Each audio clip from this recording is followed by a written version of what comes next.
Hello dear students, today we are going to study one important point in your chapter, and that point is first law of thermodynamics. Okay, actually this first law of thermodynamics is law of conservation of energy. Law of conservation of energy. You all know what is the law of conservation of energy? Energy neither be created nor be destroyed, but one form of energy is converted into another form. ऊर्जा आपल्याला नष्ट करता येत नाही, तशीच ती निर्माणही करता येत नाही. फक्त आपण एका फॉर्ममधून दुसऱ्या फॉर्ममध्ये ऊर्जेचं कन्वर्जन करू शकतो आणि हाच आपला फर्स्ट लॉ ऑफ थर्मोडायनॅमिक्स आहे. Okay, so here we consider expansion of gas. Expansion of gas. During expansion of gas, what happen? System do some work. So here we consider a cylinder fitted with massless, frictionless and weightless piston. आपण इथं एक massless आहे, frictionless आहे आणि तो movable आहे. आपण काय करू शकतोय, मूव्ह करू शकतोय असा piston. Here we consider gas is our system. सिलेंडरमध्ये जे गॅस आपण फिल्ड केलेला आहे ते गॅस म्हणजेच काय आहे, तुमची सिस्टम आहे. Okay, so during expansion of gas, gas कधी एक्सपांड होणार आहे? व्हेन सिस्टम म्हणजे हे जे गॅस आहे ते गॅस या पिस्टनवर काहीतरी प्रेशर अप्लाय करील त्यावेळेला. When gas apply some pressure on piston, piston is move in upward direction. तुमचा हा पिस्टन मूवेबल असल्यामुळे तो अपवर्ड डिरेक्शननं काय होणार आहे, मूव्ह होणार आहे. And after some time finally तुमचा पिस्टन कुठल्या तरी एका फायनल पोझिशनला असणार आहे. एक्सपान्शन होते म्हणजेच काय, जो व्हॉल्यूम आहे इनिशियल व्हॉल्यूम एवढा होता, आफ्टर एक्सपान्शन तो व्हॉल्यूम काय झालेला आहे, इन्क्रीज झालेला आहे. During expansion of gas volume of your system get increases. So when gas is expand, आता हे गॅस कधी एक्सपांड होणार आहे, ज्यावेळी हे गॅस मॉलिक्युल्स जे आहेत या पिस्टनवर प्रेशर अप्लाय करतील त्यावेळेला. And the gas molecule which are in contact with the wall of this piston, पिस्टनच्या कॉन्टॅक्टमध्ये जे हे गॅस मॉलिक्युल्स आहेत, हे गॅस मॉलिक्यूल काय करतात, आपली जी एनर्जी आहे किंवा जी मोमेंटम आहे ती या पिस्टनला ट्रान्सफर करतात आणि त्यामुळे तो पिस्टनवर फोर्स ॲक्ट होऊन पिस्टन अपवर्ड डायरेक्शननं मूव्ह होतो आहे. म्हणजे एक्सपान्शन होत असताना हे जे गॅस मॉलिक्युल्स आपण कन्सिडर केलेले आहेत which are in contact with the piston, that gas molecule lost some momentum or lost momentum of itself. Gas molecule काय करतात, आपली मोमेंटम लॉस करतात आणि मग तुमचं गॅस काय होतं आहे, एक्सपांड होतं आहे आणि व्हॉल्यूम इन्क्रीज होतो आहे. म्हणजे या केसमध्ये म्हणजे एक्सपान्शन होत असताना वर्क कुणी केलेलं आहे, सिस्टमनं वर्क केलेलं आहे. System work is done by the system. So during the expansion of gas, here we consider work done by the system and that work done is positive. जे इथे या केसमध्ये जे वर्क डन आपण कन्सिडर केलेलं आहे ते कुणी केलेलं आहे, सिस्टमनं केलेलं आहे आणि ते वर्क डन कसं आहे, पॉझिटिव्ह आहे. During expansion of gas work done is positive. Now we consider second case. Okay, now compression of gas. During compression what happen, we apply some pressure on piston. When we apply some pressure on a piston, piston move in which direction, in downward direction, and after some time your piston finally will be at new position. This one is new position of your piston. So compression means decrease in volume, expansion means increase in volume. Okay, so when gas is compressed, then the gas molecule, during the compression of gas molecule, the gas molecule which are in contact with this piston gain some momentum from whom? That piston. तुमचे जे gas molecules आहेत या पिस्टनच्या कॉन्टॅक्टमध्ये असलेले हे gas molecule काय करतात? काहीतरी मोमेंटम गेन करतात. कुणाकडून? From piston. So during compression of gas work is externally done, so work done is on the system.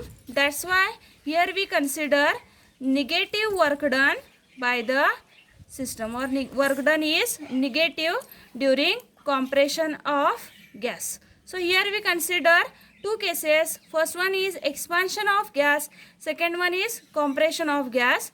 During expansion, work done is done by the system and that work done is positive.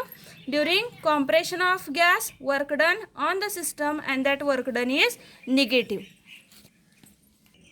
Okay, so again we consider our first case, that is expansion of gas.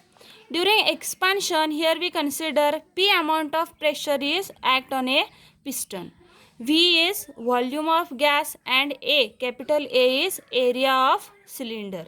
So you all know what is mean by pressure. Pressure is the area of force to area, that is force per unit area is called pressure. So according to the definition of pressure, we can write force is equal to pressure into area. Suppose this is equal equation number 1. F is the force act on a piston is equal to product of pressure and area. Okay, suppose here we consider piston is move through small distance dx. तुमच्या पिस्टनने किती displacement केली? Okay, during expansion here we consider small displacement dx. Okay, so we all know when displacement, ज्यावेळी एखादी system displaced होते, काहीतरी displacement करते, move होते, म्हणजेच ती सिस्टम काय करते? इथं वर्क करते. इथं सुद्धा त्या गॅसनं काहीतरी वर्क डन केलेलं आहे. Suppose here we consider this is our system. आता ही जी सिस्टम आहे ती रेस्टला आहे, बरोबर. मी या न्यू पोझिशनला ठेवली, म्हणजेच काय केलं मी आता इथं त्या सिस्टमवर काहीतरी फोर्स ॲक्ट केला आणि वर्क डन झालं. सिस्टमनं आपली जागा बदलली, म्हणजेच इथं काय झालेलं आहे? वर्क डन झालेलं आहे. सिमिलर वे हा जर पिस्टन आपल्या इनिशियल पोझिशनपासून नवीन पोझिशनला जात असेल, डिस्प्लेस्ड होत असेल, म्हणजेच तुमच्या या पिस्टननं सुद्धा काय केलेलं आहे? तुमच्या गॅसनं काहीतरी वर्क डन केलेलं आहे. कशावर? तर या पिस्टनवर. Suppose here we consider that work done is DW. DW असं आपण का नोटेशन यूज करतोय? कारण स्मॉल डिस्प्लेसमेंटसाठी आपलं कॅल्क्युलेशन चालू आहे, म्हणजे जे वर्क डन असणार आहे ते सुद्धा कसं असणार आहे? स्मॉलर वर्क डन असणार आहे. सो वर्क डन डेफिनेशन काय आहे वर्क डनची? Force into displacement. Force into displacement म्हणजेच काय? Work. Okay, according to the equation number 1, force किती ॲक्ट झाला आहे सिस्टमवर? P इंटू A एवढा फोर्स ॲक्ट झालेला आहे, इंटू डिस्प्लेसमेंट. पिस्टन इनिशियली सुरुवातीला किती मूव्ह झाला आहे? dx एवढ्या डिस्टन्सनं मूव्ह झालेला आहे. So displacement is dx. Therefore work done on the piston by the gas is equal to PA into dx. Suppose this is our equation number 2. Okay, you all know definition of area. आपण area कसा calculate करू शकतोय? By taking ratio of volume to length. तुम्ही जर volume divided by length केला तर तुम्हाला काय मिळेल? एरिया मिळेल. ही एरियाची डेफिनेशन आहे. सो या एरियाच्या डेफिनेशनवरनं मी इथे एक इक्वेशन लिहू शकतोय का? Volume is equal to area into length. कारण area A is equal to काय आहे? व्हॉल्यूम डिवायडेड बाय लेंथ आहे. जर आपण ही लेंथ LHSला घेतली तर आपल्याला व्हॉल्यूम इज इक्वल टू काय मिळतं आहे? एरिया इंटू लेंथ मिळतं आहे. Okay, so equation number 2 here product of area into dx. A is the area आणि डी एक्स म्हणजेच काय, लेंथ आहे. डिस्प्लेसमेंट म्हणजेच काय, लेंथ मेजरमेंट, बरोबर. सो इथं जर आपण म्हणत असू volume is equal to area into length, तर आपण एरिया इंटू डी एक्सच्या ऐवजी इक्वेशन नंबर 2मध्ये पी इंटू डी व्ही असं लिहिलं तर चालेल, बरोबर ना. So D W is equal to P into D V. This is our equation number 3. So in equation number 3 we calculate work done, smaller work done for small displacement of piston. आता इथे काहीतरी initial position आपण सांगितली होती, volume V I असेल म्हणजेच तुमच्या सिस्टमचा इनिशियल व्हॉल्यूम. गॅस पूर्णपणे एक्सपांड झाल्यानंतर त्याचा व्हॉल्यूम काहीतरी फायनल व्हॉल्यूम असणार आहे, तो आपण म्हणूया व्ही एफ. मग जर आपल्याला टोटल वर्क डन कॅल्क्युलेट करायचं असेल तुमच्या सिस्टमचं, तर आपण काय करणार, इक्वेशन नंबर 3ला इंटिग्रेट करणार. And that integration is from initial volume to final volume. So V I to V F integration of D W. त्याच्या थ्रू आपण काय करू शकतोय, total work done by gas calculate करू शकतोय. So W is equal to integration of VI to VF P into DV. From equation number 3 आपण DW ची value इथे पुट केलेली आहे. आपण म्हणूया इक्वेशन नंबर 4. अगेन जर आपल्याला इंटिग्रेशन साईन नको असेल तर आपण हे इक्वेशन लिहू शकतोय, W is equal to P into DV म्हणजेच काय, डिफरन्स इन व्हॉल्यूम. आणि तो व्हॉल्यूममध्ये डिफरन्स केवढा आलेला आहे, एवढा. That is from difference between V I and V F. So here we can write V F minus V I, that is initial volume minus final volume. And this is the equation for work done during expansion of gas. Suppose this is our equation number 5. Okay, we know that internal energy of any system is changed by 2 ways. First way is by providing heat to system and second by doing work on system. Okay, if system lost some heat or gain some heat, then internal energy of system will change. Also, if work is done on the system or by the system, then internal energy of system is also changes. So these are 2 ways to change the internal energy of system. Okay, you already studied this in our last lecture. Suppose here we consider first case. In first case, here we consider Q amount of heat is added into system.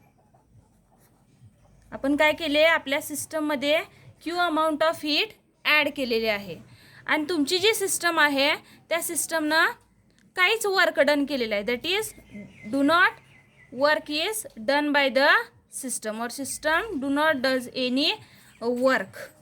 काय condition आपण consider केलेली आहे बघा, Q amount of heat. तुमची जी system आहे या सिस्टममध्ये आपण कन्सिडर करूया किती अमाऊंट ऑफ हीट आपण ॲड करणार आहे, Q amount of heat add करणार आहे. आणि ती हीट ॲड केल्यानंतर सुद्धा तुमची सिस्टम काहीच वर्क करत नाही, do not do any work.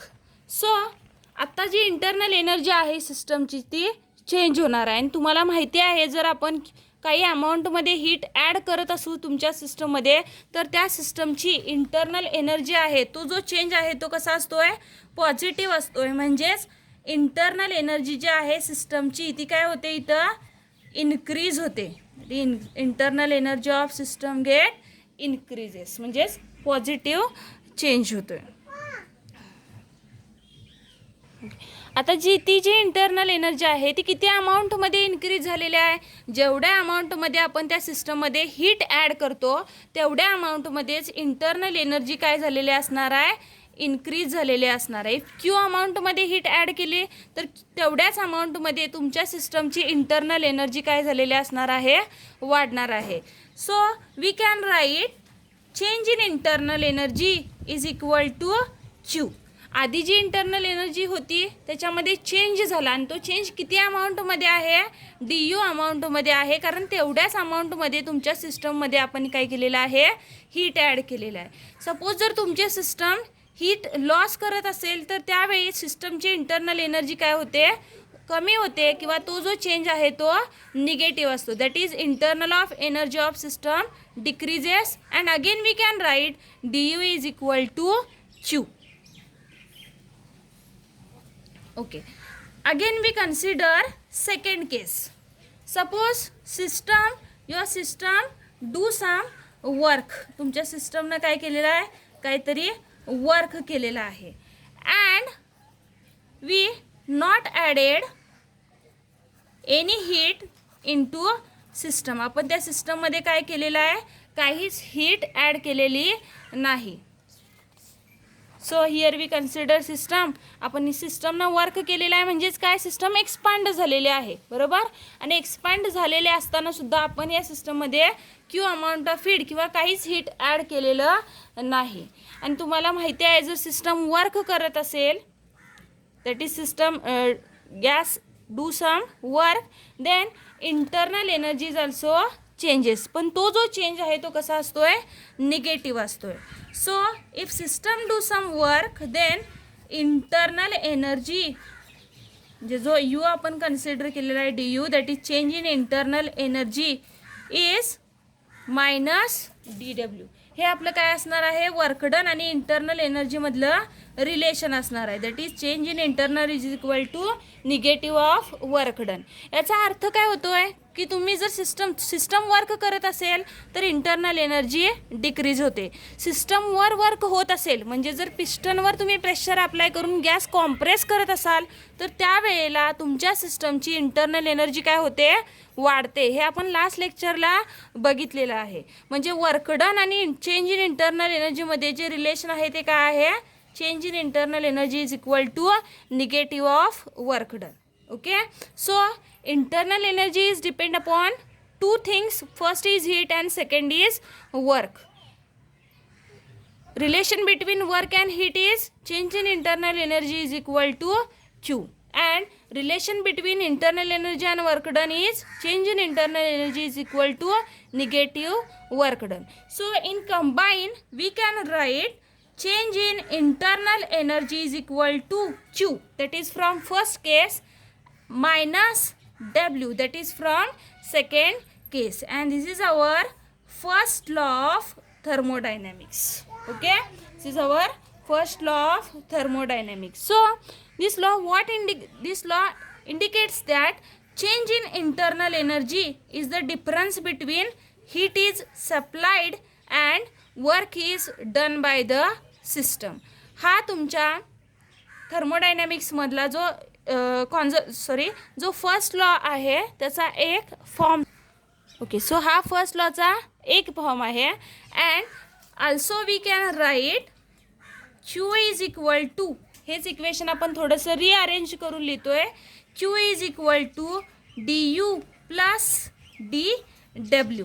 This is also our first law of thermodynamics. So second जे मी इक्वेशन लिहिलेलं आहे दॅट इज इक्वेशन नंबर 7. काय इंडिकेट करत आहे, सपोज आपण एखादी सिस्टम कन्सिडर केली आणि त्या सिस्टमला जर आपण Q अमाऊंटमध्ये हीट ॲड केलं तर ती जी हीट आहे ती हीट 2 वेजनं यूज होते. First way is use to increase the internal energy of system and second is to do some work on the piston.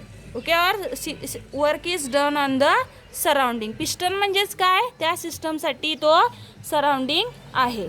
जसं तुमचा हीट आणि वर्कडन पॉझिटिव्ह निगेटिव्ह 0 असू शकतात, तसंच तुमची जी इंटरनल एनर्जी आहे that is change in internal energy is also may be positive, negative और 0, depends upon the value of Q and W. Okay, so this all about first law of thermodynamics. Okay, बघा पहिल्यांदा आपण expansion आणि compression consider केलं, त्याच्यावरनं आपल्याला relation केलं. When system do some work then work done is positive. work done on the system, then work done is negative. From that we get one relation for work done, that is P work done is equal to P into difference between initial and final volume. And after that we consider two cases which we already studied in our last lecture.